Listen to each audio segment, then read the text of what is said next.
Hello everyone, स्वागत है आप सबका मेरी इस वीडियो पे।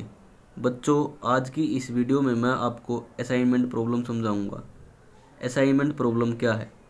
N assignment problem is a particular case of transportation problem. जो असाइनमेंट प्रॉब्लम है वो ट्रांसपोर्टेशन प्रॉब्लम का एक पर्टिकुलर केस है, where the objective is to assign a number of resources to an equal number of activities. इसका main objective क्या है? जो नंबर ऑफ जितने भी रिसोर्सेज हैं उसको इक्वल नंबर ऑफ एक्टिविटीज़ के साथ असाइन करना, और so as to minimize total cost और maximize total profit of allocations. और यह है जो जितनी भी हमारी मिनिमम टोटल कॉस्ट है और मैक्सिमाइज टोटल प्रॉफिट है, यह उसको क्या करता है? एलोकेट। टोटल कॉस्ट को मिनिमाइज करता है और जितने भी टोटल प्रॉफिट है उसको मैक्सिमाइज करता है, और साथ ही इन दोनों को यह एलोकेट करता है। और असाइनमेंट प्रॉब्लम दो टाइप्स के होते हैं। पहला बैलेंस्ड असाइनमेंट प्रॉब्लम, दूसरा unbalanced assignment problem. Balanced assignment problem में रो और कॉलम दोनों इक्वल होते हैं, और अनबैलेंस्ड असाइनमेंट प्रॉब्लम में रो कॉलम के इक्वल नहीं होते, दोनों अलग अलग होते हैं। और इसको हम किस मेथड से करेंगे? Hungarian method. हंगेरियन मेथड में पहले तो हम रो एंड कॉलम को रिड्यूस करेंगे, रो एंड कॉलम रिडक्शंस, और उसके बाद दूसरा हम इसको ऑप्टिमेशन ऑफ द प्रॉब्लम, इसके जो प्रॉब्लम है उसका ऑप्टिमल सॉल्यूशन निकालेंगे। बच्चों, ये है क्वेश्चन। इसमें मैं 5 जॉब दे रखी हैं और 5 ऑपरेटर्स। पहले हम इसमें चेक करेंगे ये जो असाइनमेंट प्रॉब्लम है ये बैलेंस्ड है या फिर अनबैलेंस्ड है। अगर रो और कॉलम इक्वल है तो यह असाइनमेंट प्रॉब्लम बैलेंस्ड है, अगर इक्वल नहीं है तो यह अनबैलेंस्ड है। पहले हम रो चेक करेंगे। 1 2 3 4 5, 5 रो। अब कॉलम 1 2 3 4 5। बच्चों, इसमें 5 रो और 5 कॉलम है, तो यह जो असाइनमेंट प्रॉब्लम है यह बैलेंस्ड असाइनमेंट प्रॉब्लम है। पहले हम इसमें रो मिनिमम करेंगे, उसके बाद हम इसमें कॉलम मिनिमम करेंगे। तो बच्चों, जो ये फर्स्ट रो है इसमें मिनिमम वैल्यू कितनी है? 8। 8 इसमें मिनिमम वैल्यू है, तो हम यहाँ पर 8 लिख देंगे। और अब सेकंड रो में मिनिमम वैल्यू कितनी है? 7, तो हम यहाँ पर 7 लिख देंगे। थर्ड रो में मिनिमम वैल्यू कितनी है? 7, तो हम यहाँ पर भी 7 लिख देंगे। फोर्थ रो में मिनिमम वैल्यू कितनी है? 10, तो हम यहाँ पर 10 लिख देंगे। फिफ्थ रो में मिनिमम वैल्यू कितनी है? 8, तो हम यहाँ पर 8 लिख देंगे। अब बच्चों, जो हमारे पास जितने भी सेल दे रखे हैं हर रो में, हम उन सेल्स को जो ये रो मिनिमम है इस वैल्यू के साथ माइनस कर देंगे। First row 10 minus 8, 12 minus 8, 15 minus 8, 12 minus 8 और 8 minus 8। Second row 7 minus 7, 16 minus 7, 14 minus 7, 14 minus 7, 11 minus 7। Third row 13 minus 7, 14 minus 7, 7 minus 7, 9 minus 7, again 9 minus 7। Fourth row 12 minus 10, 10 minus 10, 11 minus 10, 13 minus 10, 10 minus 10। Fifth row 8 minus 8, 13 minus 8, 15 minus 8, 11 minus 8 और 15 minus 8। बच्चों, each cell में से रो minimum minus करने के बाद हमारे पास ये value आ जाएगी। अब इसके बाद हम कॉलम मिनिमम करेंगे। कॉलम मिनिमम के लिए हम फर्स्ट कॉलम में चेक करेंगे मिनिमम वैल्यू कितनी है? 0, तो हम यहाँ पर 0 लिख देंगे। सेकंड कॉलम में मिनिमम वैल्यू कितनी है? 0, यहाँ पर भी हम 0 लिख देंगे। थर्ड कॉलम में मिनिमम वैल्यू कितनी है? 0, तो यहाँ पर भी हम 0 लिख देंगे। फोर्थ कॉलम में मिनिमम वैल्यू कितनी है? 2, तो हम यहाँ पर 2 लिख देंगे। और फिफ्थ कॉलम में मिनिमम वैल्यू कितनी है? 0, तो हम यहाँ पर 0 लिख देंगे। अब बच्चों, हम ईच सेल में से जितने भी सेल हमारे पास दे रखे हैं उसमें से ये हम कॉलम मिनिमम वाली वैल्यू माइनस कर देंगे। फर्स्ट कॉलम में से हम 2 minus 0, 0 minus 0, 6 minus 0, 2 minus 0, 0 minus 0, और सेकंड कॉलम में से 4 माइनस 0, 9 माइनस 0, 7 माइनस 0, 0 माइनस 0 और 5 माइनस 0। थर्ड कॉलम में से 7 माइनस 0, 7 माइनस 0, 0 माइनस 0, 1 माइनस 0 और 7 माइनस 0। और फोर्थ कॉलम में से 4 minus 2, 7 minus 2, 2 minus 2, 3 minus 2, 3 minus 2। Fifth column में से 0 माइनस 0, 4 माइनस 0, 2 माइनस 0, 0 माइनस 0 और 7 माइनस 0। बच्चों, प्रत्येक सेल में से कॉलम मिनिमम माइनस करने के बाद हमारे पास ये वैल्यू आ जाएगी। और अब हम इसके बाद रो एंड कॉलम का स्कैन करेंगे, रो एंड कॉलम स्कैनिंग। अब बच्चों, पहले हम रो स्कैनिंग करेंगे। हम पहले चेक करेंगे, अगर रो में एक जीरो है तो हम उसके ऊपर स्क्वायर लगा देंगे और वर्टिकल लाइन खींच देंगे। अगर एक से ज़्यादा जीरो है किसी भी रो में तो हम उस रो को रहने देंगे। तो बच्चों, पहले हम चेक करते हैं, फर्स्ट रो में कितनी जीरो है, 1, तो हम इसके ऊपर स्क्वायर लगा देंगे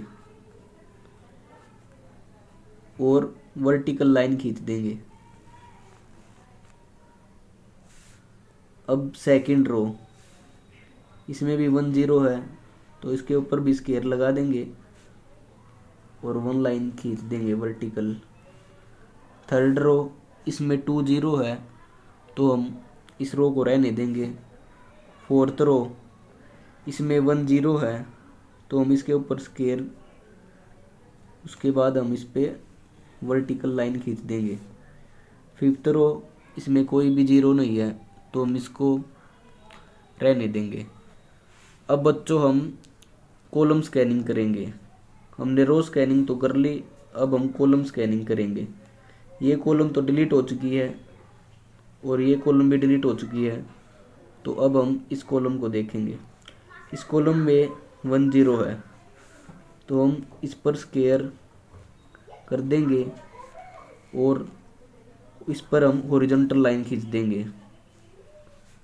बच्चों, अगर रो में आप स्क्वायर लगा रहे हो तो उसमें आप वर्टिकल लाइन खींचोगे, और अगर कॉलम में आप स्क्वायर लगा रहे हो तो उस पर आप हॉरिजॉन्टल लाइन खींचोगे। नेक्स्ट कॉलम में ये जीरो डिलीट हो चुकी है, कोई भी जीरो नहीं है, तो अब हमने रो और कॉलम का स्कैनिंग कर लिया है। अब बच्चों, रो एंड कॉलम स्कैनिंग के बाद अब हम इसमें चेक करेंगे नंबर ऑफ स्क्वायर और नंबर ऑफ रो इक्वल है या नहीं है। हमारे पास ये जितने भी स्क्वायर हैं ये रो के इक्वल है या नहीं है।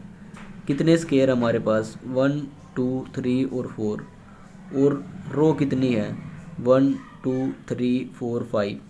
4 स्क्वायर है और 5 रो है, दोनों इक्वल नहीं है। तो अब हम क्या करेंगे, number of square not equal to number of row. तो बच्चों, अब हम पहले identify minimum value of undeleted cells. हमारे पास जितने भी अनडिलीटेड सेल्स बचे हैं उनमें से हम मिनिमम वैल्यू निकालेंगे, और जो भी इंटरसेक्टिंग पॉइंट्स है हमारे पास, ये जैसे ये इंटरसेक्टिंग पॉइंट्स है, एक ये रहा इंटरसेक्टिंग पॉइंट्स और एक ये रहा, ये हमारे पास इसमें 3 इंटरसेक्टिंग पॉइंट्स हैं। बच्चों, हम इन इंटरसेक्टिंग पॉइंट्स के साथ जो हमने मिनिमम वैल्यू निकाली है अनडिलीटेड सेल्स में से, उसके साथ हम इनको ऐड कर देंगे और अनडिलीटेड सेल्स के साथ हम मिनिमम वैल्यू को माइनस कर देंगे। अब बच्चों, ये जो हमारे पास अनडिलीटेड सेल्स बचे हुए हैं इसमें मिनिमम वैल्यू कितनी है, 1 इसमें मिनिमम वैल्यू है, और हमारे पास जो ये इंटरसेक्टिंग पॉइंट्स है 3, 1 को इनके साथ हम ऐड कर देंगे। 6 + 1 7, 7 + 1 8, 2 + 1 3, यहाँ पर ये वैल्यू आ जाएगी। और जो ये हमारे पास अनडिलीटेड सेल्स बचे हुए हैं इनमें हम इस वैल्यू को माइनस कर देंगे। 7 - 1 2 minus 1, 7 minus 1, 5 minus 1, 1 minus 1, 1 minus 1, 7 minus 1 और 1 माइनस 1। ये सभी वैल्यू माइनस करने के बाद बच्चों हमारे पास ये वैल्यू हमारे पास आ जाएगी। Identify minimum value of undeleted cells और इंटरसेक्टिंग पॉइंट्स में मिनिमम वैल्यू ऐड और अनडिलीटेड सेल्स में मिनिमम वैल्यू माइनस करने के बाद बच्चों हमारे पास ये वैल्यू आ जाएगी। अब बच्चों हम रो एंड कॉलम स्कैनिंग करेंगे। पहले हम रो स्कैनिंग करेंगे। रो में हमारे पास कितनी जीरो है? 1। तो हम इसके ऊपर स्केयर लगा देंगे और वर्टिकल लाइन खींच देंगे। अब इसके बाद सेकंड रो, इसमें हमारे पास कितनी जीरो है? 1। इसके ऊपर भी हम स्केयर और उसके बाद वर्टिकल लाइन खींच देंगे। अब थर्ड रो में हमारे पास कितनी जीरो है? 2। तो हम इस रो को रहने देंगे। फोर्थ रो में हमारे पास कितनी जीरो है? 3। तो हम इस रो को भी रहने देंगे। फिफ्थ रो में हमारे पास कितनी जीरो है? 1। तो हम इस पर स्केयर खींच देंगे और वर्टिकल लाइन खींच देंगे। रो स्कैनिंग हो गई। अब बच्चों हम करेंगे column scanning. First column delete हो चुका है, सेकंड कॉलम में 1 0 है। तो हम इस पर स्केयर खींच के उसके बाद हम इस पे हॉरिजॉन्टल लाइन खींच देंगे। अब बच्चों नेक्स्ट कॉलम, इस कॉलम में पहले 2 0 थे, 1 0 डिलीट हो चुका है। तो अब कितने जीरो बच गई? 1। तो हम इस पे स्केयर खींच देंगे और इस पे हॉरिजॉन्टल लाइन।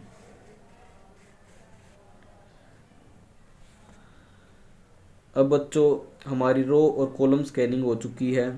अब हम इसमें चेक करेंगे हमारे पास कितने रो और कितने कॉलम है। नंबर ऑफ रो और अगर नंबर ऑफ स्केयर अगर हमारे इक्वल है तो यह ऑप्टिमल सॉल्यूशन हमारा ठीक है। अब हम चेक करेंगे हमारे पास कितने नंबर ऑफ स्केयर हैं। 1 2 3 4 5 5 नंबर ऑफ स्केयर हैं। और हमारे पास रो कितनी है? 1 2 3 4 5। तो बच्चों हमारे जो नंबर ऑफ स्केयर है वो नंबर ऑफ रो के इक्वल आ रहे हैं। तो ये हमारा ऑप्टिमल सॉल्यूशन है। अब बच्चों जो हमारी 5 जॉब है उन 5 जॉबों के ऑपरेटर है वो आ चुके हैं। ये है बच्चों वो 5 ऑपरेटर। फर्स्ट जॉब का ऑपरेटर 5th, सेकंड जॉब का ऑपरेटर 1st, थर्ड जॉब का ऑपरेटर 3rd, फोर्थ जॉब का ऑपरेटर 2nd और 5th जॉब का ऑपरेटर। अब बच्चों 5 जॉब के 5 ऑपरेटर आ चुके हैं और ये कितना टाइम ले रहे हैं। जो फर्स्ट जॉब का ऑपरेटर है वो 8 आवर ले रहा है, जो सेकंड जॉब का ऑपरेटर है वो 7 आवर, थर्ड जॉब का ऑपरेटर 7 आवर और फोर्थ जॉब का ऑपरेटर 10 आवर और फिफ्थ जॉब का ऑपरेटर 11 आवर। ये टोटल प्रोसेसिंग टाइम 43 आवर्स ले रहे हैं। और ये जो टाइम है ये कहाँ से आ रहा है अभी मैं आपको समझाऊंगा। बच्चों अब हम क्वेश्चन के शुरू में आ चुके हैं जहाँ से हमने क्वेश्चन शुरू किया था। अब हम यहाँ पर चेक करेंगे जो हमारे पास जॉब ऑपरेटर है। फर्स्ट जॉब के लिए कौन सा ऑपरेटर है? 5th, तो यह कितना टाइम ले रहा है? 8 आवर। सेकंड जॉब के लिए कौन सा ऑपरेटर है? 1st, यह कितना टाइम ले रहा है? 7 आवर। थर्ड जॉब के लिए कौन सा ऑपरेटर है? 7th, तो यह 7 आवर। और फोर्थ जॉब के लिए कौन सा ऑपरेटर है? 2nd, तो यह 10 आवर। और फिफ्थ जॉब के लिए कौन सा ऑपरेटर है? 4th, तो यह 11 आवर टाइम ले रहा है। तो बच्चों अब आपको पता लग गया होगा कि ये टाइम कहाँ से आया है। तो अब मैंने आपको असाइनमेंट प्रॉब्लम का हंगेरियन मेथड समझा दिया है।